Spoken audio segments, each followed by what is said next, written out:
come down with your breeches of deerskin and jackets of brown, with your red woolen caps and your moccasins, come to the gathering summons of trumpet and drum. Come down with your rifle, let gray wolf and fox howl all in the shadow of primitive rocks.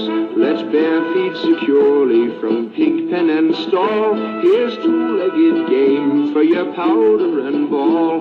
And cheer, cheer, the Green Mountaineer. And cheer, cheer, the Green Mountaineer. On the south came the Hessians, our land to police, and armed for the battle while canting of peace. On our east came the British, the red-coated.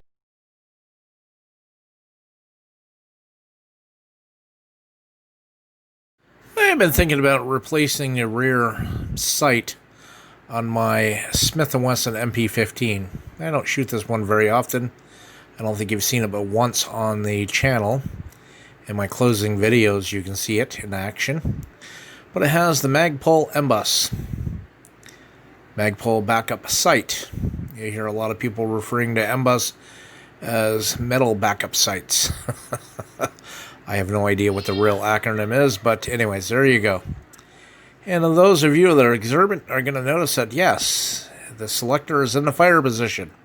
Why? We took it apart, we cleaned and oiled it, and I dry fired it. So it's not loaded. Nothing's going to happen. For those that are worry warts out there. Here's how she sat last year before I added the UTG CQB red dot sight. Pretty little rifle, isn't she? Here she is all complete. I'm not sure what more I really want to do to it. Thought about a bipod up front, but nah.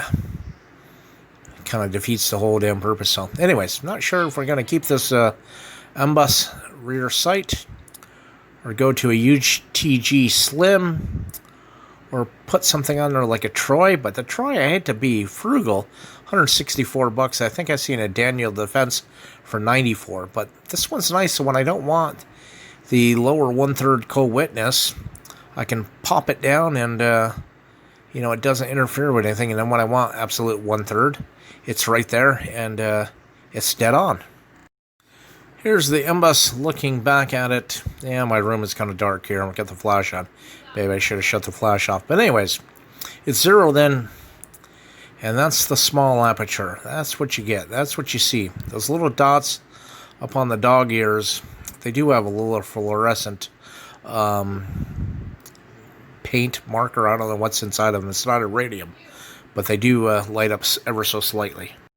Here you can see those dots lit up a little bit better. Here's the large aperture, which I prefer for anything under 100 yards or whatever. I think the small aperture's from 300 on out. But anyways, there you go. It gives little spring mechanisms. You see the little screw adjustment. They do give good detents, do good clicks, but I don't know, I'm always leery of something plastic, or I guess in this case, polymer. If I wasn't running a red dot, I get another made in the USA, some kind of forging mark A2 rear sight carry handle. This one I can't remember what the forging mark on the other side is, but this side you can see made in the USA. Tried to cover up the white paint with a little bit of black paint. I didn't want that print showing. I know. Anyways, you got your windage, elevation, and you got all the markings. I think this one is 6836. I can't remember. So, anyways, the sight handle is a great way to go, but then again, I'd have to take off that red dot. And don't ask me how I know, but I did buy a couple cheap ones by accident. They claim to be made in America with forging marks off eBay and Amazon. But it looks like all the good ones have the O2 little stamp in the back of the large aperture. Maybe it's me, or I'm just getting old. My eyesight's failing me or something. Old age, but the small aperture are great. I find it great for up close, more precision, but in just general plinking fun, I find it too damn tight, too narrow. I like the large aperture. And here's the Leaper's UTG Super Slim rear sight. Instead of having a big knob that attaches on the other side that you're not seeing, it has a set screw that goes through locks down the clamping mechanism that goes around the picketing rail. This is lightweight, very well machined. I think it was made in, was it Korea, Vietnam? You'd have to go back and watch my other video. It is not ribs. You can't set it. There's no Allen screw. There's a hole in the top of the drum the other side, but there's no Allen screw. At least in mine didn't come with one. And of course, the Super Slim is going to have the large and little apertures. So, anyways, not sure if I should get another Super Slim or just leave the M-Bus on there and call it quits. But anyways, little review of what I have for some sights on the, how many rifles do I have? 2 rifles, 1 pistol, AR15. Seems I have another one somewhere, but anyways, I don't remember.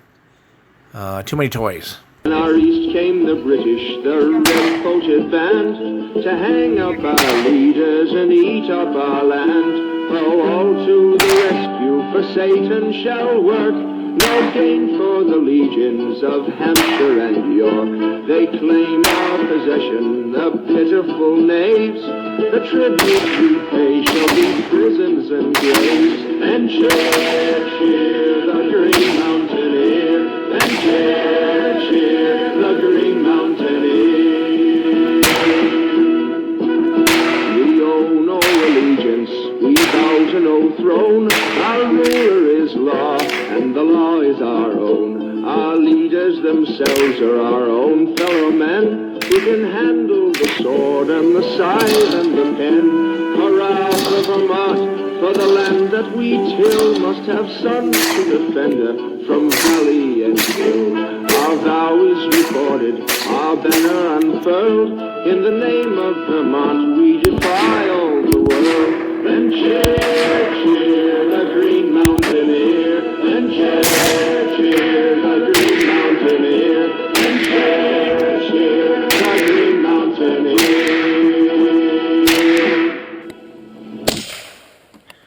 Thanks for viewing. Please like, share, subscribe, and don't forget to hit that bell notification for future videos. Thank you.